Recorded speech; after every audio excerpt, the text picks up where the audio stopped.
He walked into the studio convinced he'd be met with empathy. He expected nods. He counted on being understood.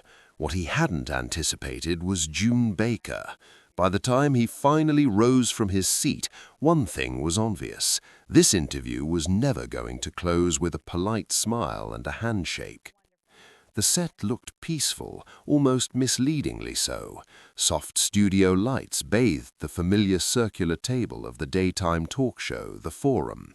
White mugs sat in front of each host, faint wisps of steam curling above them. Behind them, a backdrop showed a quiet city park, golden trees, an arched bridge, pale winter light softened to look almost kind. It was a space built to relax guests, to make hard conversation seem less sharp. The guest, a former prince turned public advocate named Adrian Hale, sat straight-backed in his chair. His navy blazer fit perfectly, his crisp white shirt open at the collar, no tie. His fingers were loosely laced on the tabletop, body language carefully managed, appearing at ease on the surface, the kind of ease that comes from practice, not peace. Opposite him sat June Baker, her chair angled slightly toward him. A stack of question cards rested near her mug. Her face was composed, unreadable, neither hostile nor friendly. It was the look of someone who had done this long enough to recognize when a conversation might head somewhere uncomfortable. The red tally light above the main camera flicked on. June smiled toward the audience. "Welcome back," she said smoothly. "Today we're joined by Adrian Hale, author and former royal figure. Adrian, thanks for being here." Adrian dipped his head once. "Appreciate the invitation," he replied. For the moment, the exchange was textbook, polished, courteous, expected. June folded her hands on the table. "You've been based in the U.S. for a few years now," she began. "Life in California, 2 young children, a very different world from where you started." Adrian gave a small, controlled smile. "Yes," he said, "very different." "And how does that feel, being away from the institution, the expectations, the constant scrutiny?" It sounded like a soft opener, almost generous. Adrian leaned back a fraction, exhaling before he answered. "I think people focus on that contrast a bit too much," he said. "For me, it isn't about geography. It's about finally being able to live in a way that feels real." June nodded. "Of course, but for many watching, it's still a huge shift. Palace walls to a private driveway, if you will." Adrian's smile tightened. "Privacy is a strange word," he said. "People talk about it like we vanished into a bunker. We didn't disappear. We just stopped playing a character." June raised one eyebrow. "A character?" "Yes," Adrian replied. "A script laid out long before I had any input." The table went still for just a beat longer than normal. June didn't jump in. She didn't argue. She let the pause expand, allowing his words to sit there. "Some would say," she said eventually, "that role also came with enormous advantages." Adrian's jaw shifted. "Advantages don't erase damage," he shot back a little too quickly. "That's an easy story people tell themselves." June didn't react physically. "I never said they did," she replied evenly. Adrian adjusted in his seat, his hands separated, one palm flattened against the table now. His posture remained controlled, but the relaxation was gone. "What I'm saying," he continued, "is that there's a pattern in platforms like this. Complicated realities get boiled down into neat talking points." June offered a small professional smile. "This is a show. Our job is to dig into those realities. That's why we ask questions." A few chuckles fluttered from the crowd. Adrian didn't join them. June glanced briefly at her cards. "You've spoken bluntly about the press, about feeling hunted, misrepresented, but some critics argue that stepping away from royal duties lessened the attention, it amplified it." Adrian's expression cooled. "Critics say all kinds of things," he replied. "That doesn't mean they understand what they're talking about." June leaned back slightly, studying him. "That may be true," she said, "but they also say a lot of your public presence now is built around challenging the very system that made you a global figure." There it was, not a direct attack, but a clear reframing. Adrian inhaled and then let a thin, practiced smile appear. "That sounds like a very American take," he said. "Fame wasn't a career choice for me. It was a condition of birth." June nodded once. "Your older brother was born into it too." The mention shifted the air at the table. Adrian's smile vanished.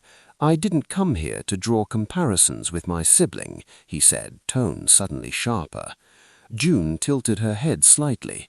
"You reference him often," she said, "for someone who doesn't want those comparisons." A low murmur rippled through the studio audience. Adrian straightened up, shoulders pulling back. "With respect, June," he said, "that feels unfair." June held his gaze calm.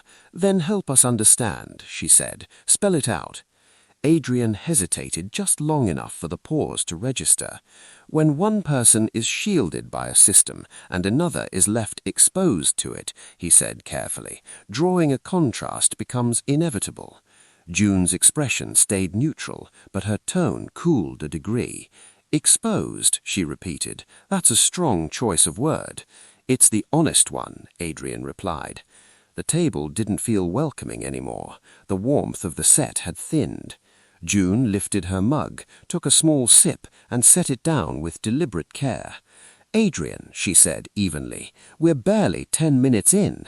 Adrian looked at her, irritation no longer subtle. "And already," she continued, "you sound less like a guest in a conversation and more like someone gearing up for conflict." Adrian's eyes narrowed. "Or maybe," he said, "that says something about the angle of the questions." June smiled again, this time without any hint of softness.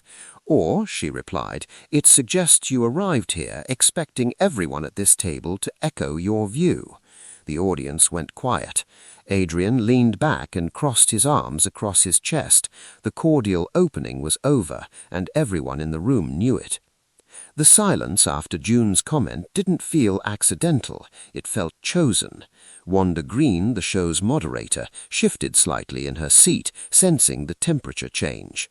Sonia Holt glanced down at her own notes, then up again, her eyes sharpening in case she needed to step in. Cara Haynes clasped her hands together, already bracing to smooth out the edges if it came to that. Adrian, though, stayed perfectly still, arms folded, jaw tight, gaze locked on June. June broke the quiet first. "Disagreement isn't the issue," she said calmly, "but you seem genuinely bothered that the framing in this room isn't identical to yours." Adrian exhaled hard through his nose.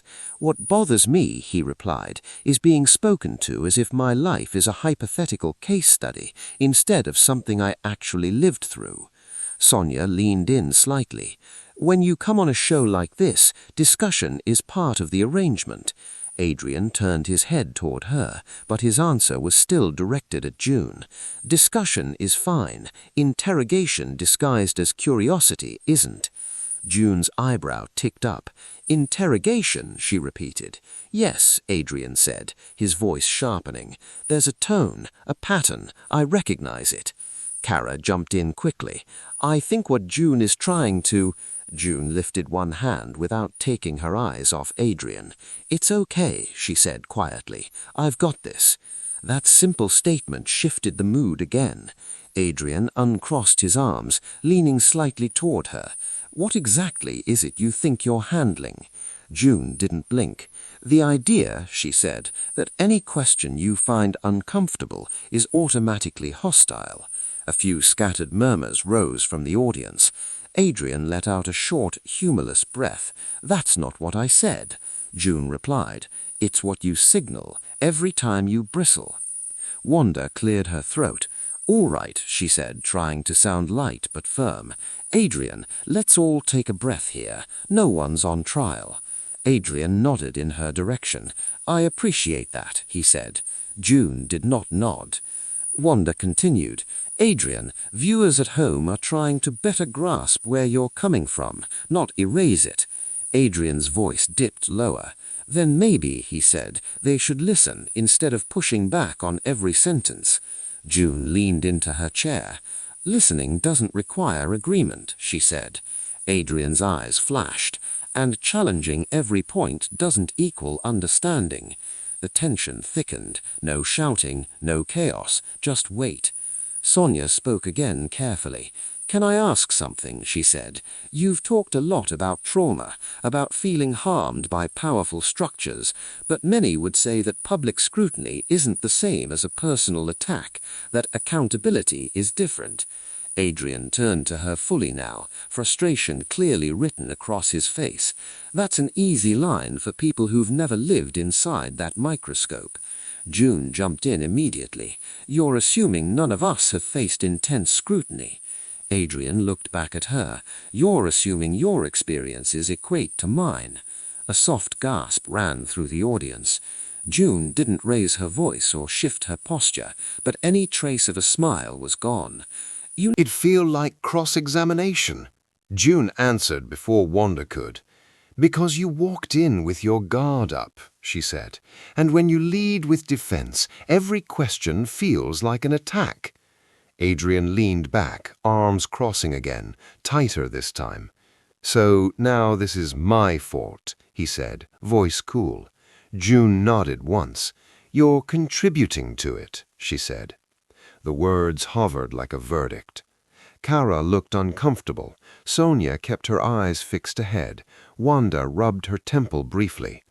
Adrian's voice dropped to almost a whisper. "You have no idea what you're talking about." June didn't blink. "And you," she replied, "don't seem to realize how arrogant you sound." The audience reacted in a sharp collective breath. Color rose in Adrian's face. The polite Q&A was gone, and the wreckage was obvious to everyone. The energy didn't recover after that line. It couldn't. Adrian sat rigidly, arms locked, shoulders tight. His jaw clenched as if he were biting back every word that wanted out. The irritation of earlier had hardened into real anger. Wanda leaned in again, hands open on the table. "Adrian," she said carefully, "nobody here is denying that you've gone through serious things, but right now this is turning into something very different." Adrian didn't look at her. His eyes stayed fixed on June.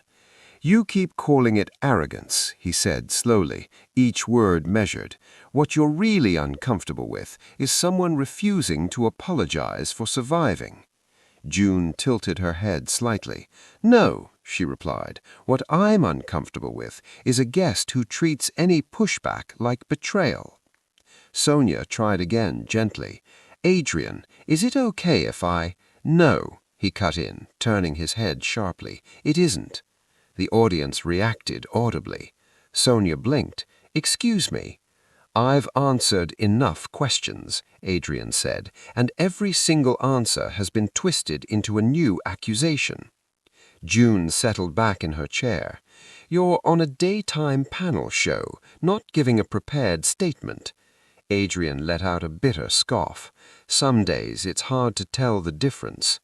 Wanda's tone dropped into something firmer. "All right," she said, "we need to slow this down." Adrian finally looked toward her. "With respect, Wanda," he said, "dragging this out just makes it worse." June stepped in immediately. "Then maybe this wasn't the right platform for you," she said. The words landed like a weight. Adrian's eyes snapped back to her. "You don't get to decide that," he said. "I absolutely do," June replied, unruffled. Kara tried one last time to intervene. "Maybe what Adrian is trying to say is that—" He cut her off too. "Please stop trying to interpret me. I'm fully capable of speaking for myself." Kara closed her mouth, lips pressed tightly together. By now, everyone could feel it. Adrian wasn't just reacting, he was striking out. June laced her fingers together, steady. "I've been doing this job a long time, and when someone keeps telling everyone else at the table to stop talking, it usually means they don't want to hear anything they can't steer." Adrian gave a short, bitter laugh. "Control?" he said. "From this show?" "Yes," June answered without hesitation, "because you didn't come looking for conversation. You came looking for a monologue." Adrian suddenly leaned forward. "You invited me," he said. And you accepted. That doesn't turn this into your private sitting room." The audience murmured again. Adrian shook his head, his voice rising. "This is unbelievable. You all claim to care about mental health, about healing, about empathy, but the second someone doesn't say thank you the way you like, you turn on them." Wanda straightened. "That's not a fair read," she said. Adrian turned toward her, eyes blazing. "Then stop letting her speak as if she represents all of you." He jerked his chin toward June. June didn't look at Wanda. "I'm speaking for myself," she replied, "and I'm saying this: you don't get to use your pain as a shield to block any disagreement." The word landed hard. Adrian's face went pale, then flushed. "You have no right to say that." June leaned in, matching his intensity now. "I have every right," she said. "You sat down at this table. You brought this edge in with you, and now you're acting outraged because someone here isn't just nodding along." Adrian half rose from his chair before stopping himself. Even that half movement sent a shock through the room. Wanda's voice finally came out sharp. "Adrian, sit down." He hesitated, then dropped back into his seat, hard. "You know what the real problem is," Adrian said, his tone icy. "You don't want honesty, you want agreement." June's smile resurfaced, but it was thin as glass. "And you," she replied, "want sympathy with no questions attached." A solid, heavy silence settled over the table. Sonia shifted uncomfortably. Kara stared down at her hands. Even the producers behind the cameras had given up pretending this was a normal segment. Adrian exhaled sharply. "I'm done being picked apart by daytime TV." June didn't hesitate. "Then you booked the wrong show." The line echoed. Adrian's eyes darted toward the studio exit for the briefest moment. The possibility was there now, leaving. Wanda noticed. "Adrian," she said, "if you need a moment, we can—" "No," he snapped. "What I need is basic respect." June nodded slowly. "Respect is mutual," she said. Adrian stood up fully this time. The entire audience gasped. He looked down at the table, then straight at June. "This is exactly why people stop trusting shows like this."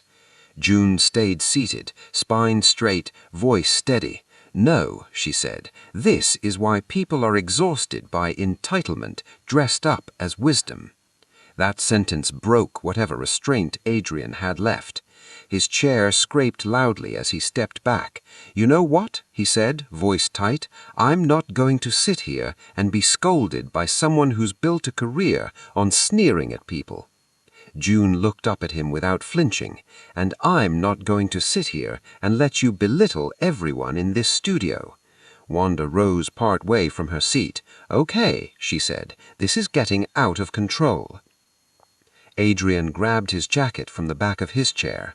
The cameras were still rolling. Everyone understood what was coming next. Either he would walk out, or someone would stop him, and whichever happened would define the moment. The studio felt like it had stopped breathing. Adrian stood beside his chair, jacket in hand, chest moving faster than he likely realized. His eyes moved from June to Wanda, then flickered briefly toward the audience, toward the unseen millions watching this unravel in real time. June didn't blink. She didn't cut him off, didn't speak over him, didn't plead. She waited. And the fact that she waited said as much as anything else that had been spoken. "Adrian," Wanda said firmly, standing now, voice carrying the full weight of the show's authority. "Please sit. We're going to reset." Adrian shook his head. "No," he said, "I'm not staying here to be insulted." June finally spoke again, her tone cool and precise. "Let's be honest about something. What just happened here wasn't you being insulted, it was you being questioned, and you hated it." Adrian gave a harsh laugh. "This is a setup." "No," June answered. "This is what accountability feels like." That word hit him like impact. You don't get to dictate how people respond to your narrative. You don't control the tone, the questions, or the reaction. And you definitely don't get to shut everyone down the moment they disagree. Adrian pointed in her direction. You've been needling me since I sat down. Because you arrived tense, patronizing, and unwilling to consider any other perspective, June replied. I met you right where you were. Enough, Wanda said, stepping closer to the table. This isn't healthy for anyone. Adrian turned to her. With respect, Wanda, he said, this program invited me on. I didn't sign up to be ambushed. Wanda's expression hardened. And we didn't invite you to talk down to the hosts. The audience buzzed now, no longer subtle, fully aware of the rupture. Sonia tried again, gently. Adrian, I think what June is trying to— No, he snapped once more. I'm finished being spoken over. That was the breaking point. Wanda straightened fully, her voice dropping into something colder, more official. This is the forum. We have tough conversations here. We don't silence each other. Adrian looked at her. Then maybe this isn't the place for me. June leaned forward, eyes locked on his. You're right, she said. It isn't. The room fell into absolute silence. Wanda exhaled slowly, then nodded once. I agree, she said quietly. Gasps broke out across the audience. Adrian's face flushed deep red. You're throwing me off the show? Wanda met his stare, calm but firm. You crossed a line. This stopped being productive a while ago. Adrian scoffed. Unbelievable. June clasped her hands together. What's unbelievable is how you've